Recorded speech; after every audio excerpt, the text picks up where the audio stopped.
Why, hello. In my last video, I pulled out these Billy dolls. They're gay dolls, and they're pretty big collector items. Part of the history of this doll was a lot of people found them very offensive for using gay stereotypes. And it got me thinking a lot about offensive dolls and dolls that you would never see on the market in 2025. And when I say offensive, I'm not talking about controversy like you would see in the pregnant Midge doll. You know, it's wild, it's crazy. A lot of parents hated it, but I wouldn't say it's offensive. And the grown-up Skipper. You know, you turn her arm and she grows breasts. It's wild, it's crazy, but I don't think it's offensive. I wanted to look at dolls today that I guess you would say sort of aged like milk. All of the dolls that we're going to talk about today, I have here in the box.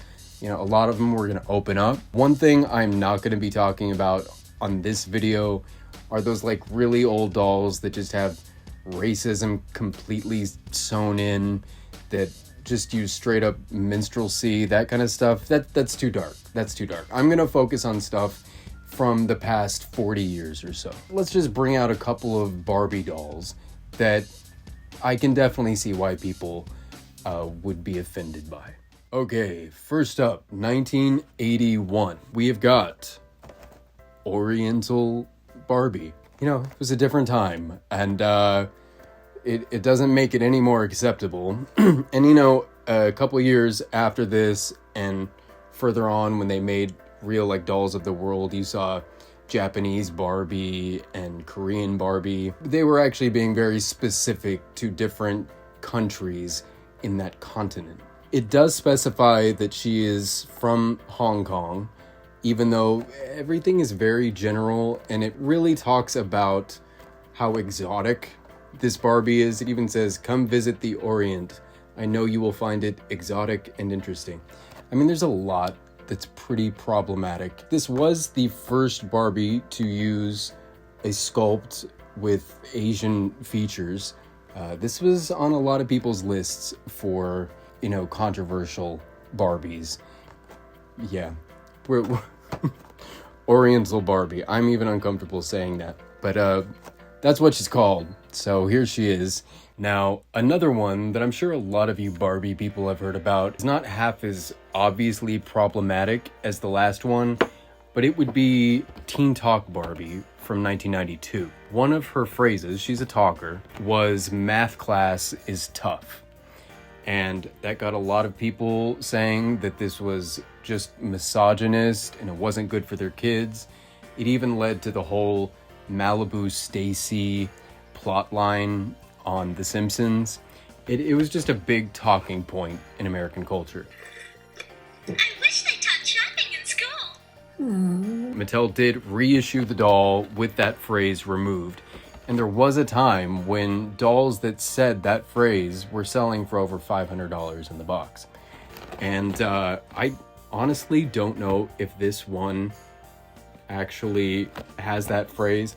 I'm somehow doubting it, but I've never had this one. She was not expensive, so just for fun, let's just open her up and I'll see if I can get her to talk. It'd be wild if she said the phrase.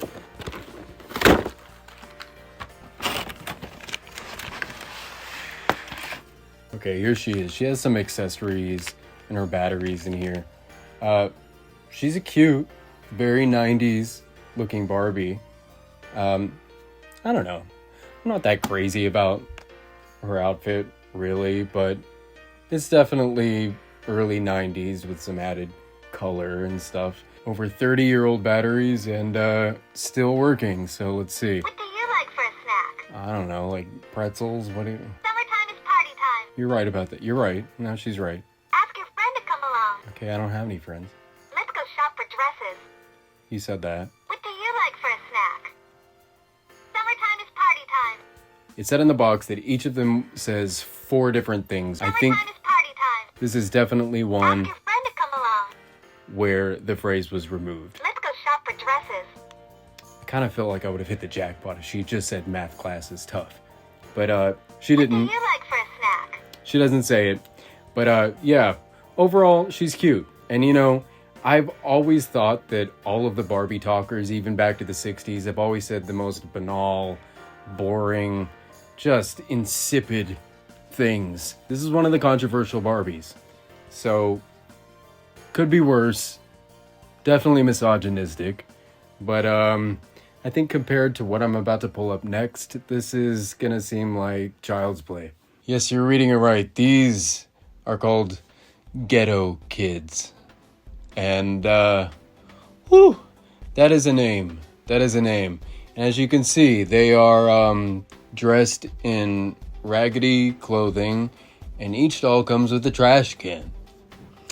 Yikes. You know, I think the idea here was sort of to get kids to talk about societal issues, and I think it was sort of in the vein of like a Cabbage Patch Kid. It's a child for you to adopt. These dolls were made by a guy named Tommy Perez in Chicago, who is a vending machine business owner. There were only 1,000 of these made, and these were a controversial topic. They were talked about on The View and Bill Maher. He wanted kids to address other life circumstances and be made aware of just awful things that I guess happen in other kids' lives. And, you know, like a lot of bad ideas, this one I think had good intentions. Originally, these dolls came with little bios for each of them. One character who was abandoned by her adolescent mother after her father, a gangster, was killed in a drive-by shooting. Another was left without a home because her mother was busy with her acting career, and her father, a well-known movie producer, lost everything to drugs. And there was Confederate Tammy, a girl from Nashville who was sold to a lawyer by her mother, a waitress who became pregnant after a drunken one-night stand with a truck driver. Another was abandoned in a crack house by her drug-dealing father and heroin-addicted prostitute mother. This one, Sammy, he's currently coping with smoking, teen pregnancy, and the use of ecstasy on the streets. He made about 1,000 of these and sold about 700 of them, and they were retailing for $40 each. So no, they did not sell well. It was something that a lot of people talked about, and if you find them today, you'll see that most of them are still in the packaging. It kind of reads to me like something that a lot of other people couldn't believe they were seeing and bought, hoping that it would be worth a lot today. But the truth is, you can get these for like $50 or less today in the box. Didn't really turn into a hot collector item. Okay, so let's just open up one of them so we can get a closer look at these dolls. You know, it's one of those things where like I can see how these were, you know, supposed to do good and help start a conversation with your kids. The creator, Tommy Perez, did remove those bios, and he said he was going to change the name with his next line of them that never came to be. And he's also quoted as saying he was going to change the trash can to either a suitcase or a shopping cart. Anyway, here's his trash can. He can't go anywhere without his trash can. It's important to him. It's his favorite trash can. I'm not positive that it's hand-painted, but it really looks like it was hand-painted. He has a hard head, hard limbs, and a soft center body. I'm not crazy about the face. It does read a bit like a Garbage Pail Kid to me. I mean, I guess the Garbage Pail certainly lends itself to that. I don't know. I mean, what do you guys think?